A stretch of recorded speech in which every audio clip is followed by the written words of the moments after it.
we're 3 weeks away from the draft, and we are approaching pre-draft press conference season. I don't know that they're required by the league, but most teams will do them, where they trot out the GM and or the coach to talk about what they're not going to do at the draft, because who is ever going to be candid? It's 32 or less opportunities for people in positions of authority in the NFL to say absolutely nothing, or as little as possible about their draft plans. And we saw that yesterday when the Ravens had their pre-draft press conference, and they wanted to make it very clear they only want to talk about the draft, not about anybody they may have drafted 5 years ago at the bottom of round one who continues to be unsigned as a franchise tag player. Here's GM Eric DeCosta not wanting to answer any questions about Lamar Jackson. I understand the need to ask those kind of questions. I think just out of respect for the process, this is a draft luncheon, and we're going to try to keep as much of this discussion as we can to the draft, to the coming weeks, building the best football team we can build. So I understand those questions. I think we've spoken about this situation probably 5 different times this spring in various different press conferences and such. So we're going to try to just kind of defer to those questions and move forward to the draft. Okay, that's fine. Now, there was more. At some point, their PR guy, Chad Steele, had to step in and tell the reporters to stop talking about Lamar Jackson. And I look at it this way. Welcome all the Lamar Jackson questions. Just give the same answers you've already given. Every Lamar Jackson question they ask is one less question that they'll ask you that may get you to inadvertently say something that undermines your strategic position in the draft. They should want to ask Lamar Jackson questions the whole time. They should prefer that. We'll keep saying the same shit we've been saying for the last 3 months about Lamar Jackson if you want to take up your time and our time talking about things we've already discussed. That's one less question we have to answer that we'd maybe rather not answer. Sure. That we'd maybe not rather have to tap dance around. Sure. And also, it creates a look that they're rattled by all of this. Right. That they're at their wits' end with this. That they're afraid to say anything more about Lamar Jackson. I think because so, a little. maybe something's changed in the last week and a half. Right. I mean, John Harbaugh just had to answer questions about Lamar Jackson asking to be traded in real time because he dropped on Twitter the news that he had asked to be traded just as Harbaugh was getting ready to talk to reporters last week. So it makes me wonder what the hell has happened in the last week and a half that made the Ravens all of a sudden not want to say anything about Lamar, because they should have welcomed the distraction from having to talk about their draft plans. That was my reaction after not sleeping on it last night.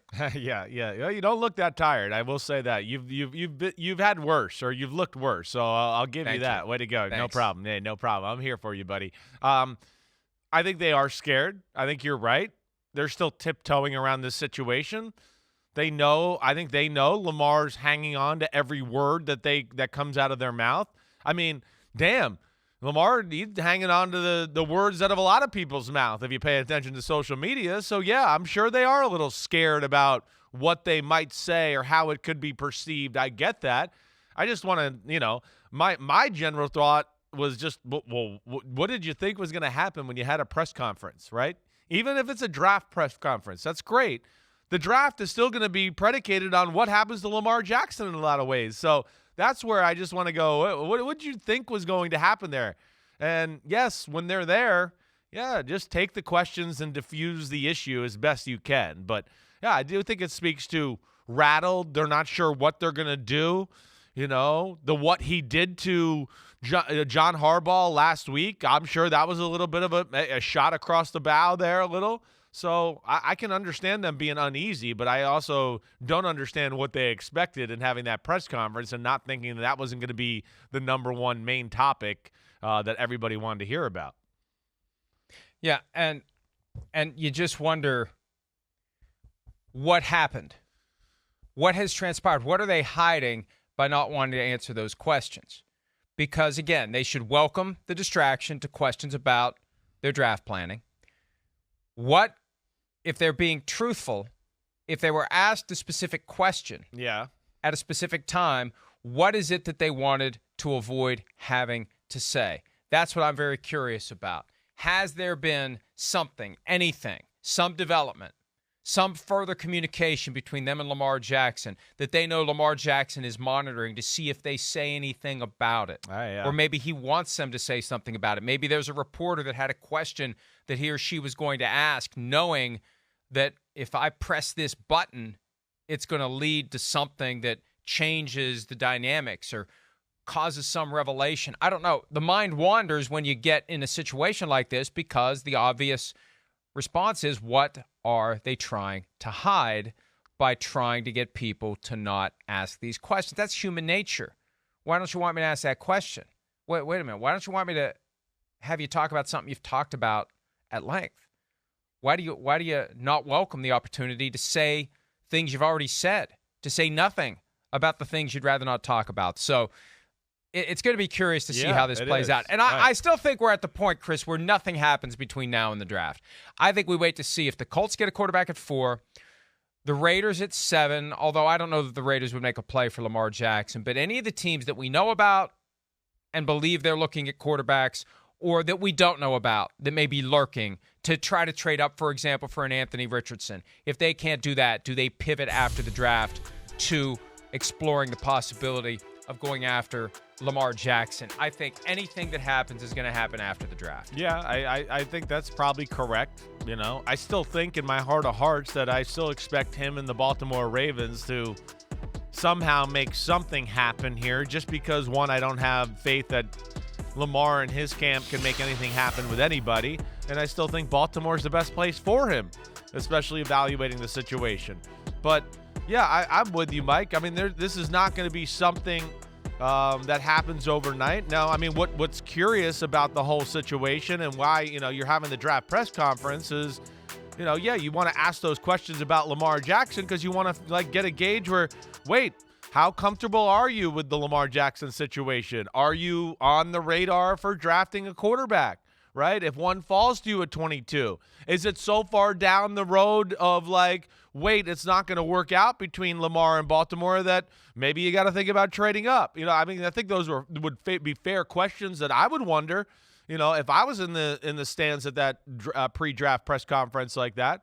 And then, Mike, to add to that, how could the whole organization not be rattled by this whole thing? I mean, you've said it many times. We've never seen anything like this. A guy in his prime who's, one of the 5, 6, 7 best quarterbacks in football, and we have an issue here with the organization, and he wants an amount of money that's, crazy, and they're offering him an amount of money that's crazy to go along with it. Their team is damn good, They're a team you look at and go, damn, if Lamar was healthy at the end of the year, are we sure they wouldn't have gone to the Super Bowl? I mean, they had the Bengals on the ropes with Tyler Huntley in a big way. And we all, most people, picked the Bengals to beat the Chiefs to go to the Super Bowl. So that's had to have rattled. Then you get into, hey, there are people in that organization that think he could have played down the stretch. And I know that's debatable. That's allegedly whatever. But there's just so many things to think that Eric DeCosta, John Harbaugh, they got to be behind the scenes going, oh, my gosh, we've built this team. We're kind of ready. And we can't kind of push ourselves over to the edge because of this one subject. And now we can't even talk about it because he's delicately following every word there. And that's where it just is. I feel for them. It's a tough spot. I want Lamar to get his money. I do. But, man, this is a tough thing on the organization for sure. Well, and we still don't know where to and how to properly apportion blame on this because we don't know exactly what was offered to Lamar Jackson in August of 2022, and we don't know whether or not it's something that objectively would have been, should have been, could have been accepted by him. He and or people close to him have leaked specific pieces that make more reasonable his refusal. But those pieces, as we've said before, aren't enough to assess whether or not it's an offer he should have taken. Looking at the full guarantee at signing is just one piece of assessing the deal. The rolling guarantees, the amount that kicks in or would have kicked in March of this year, how much more as a practical matter is he guaranteed on top of 133 if he signs it? And I keep coming back to the fact that at some point, just like Odell Beckham Jr., Lamar Jackson has to say yes in order to continue his career. He's got to say yes to a contract offer from another team. He's got to say yes to a contract offer from the Ravens. And if July 17 comes and goes without either thing happening, he's got to say yes to the terms of a one-year deal with the Ravens. And unless and until he does, he's not under contract, and the Ravens have to pivot elsewhere. Hi, it's Mike Florio. Thanks for watching PFT on YouTube. Hit subscribe for the latest news and analysis from Pro Football Talk.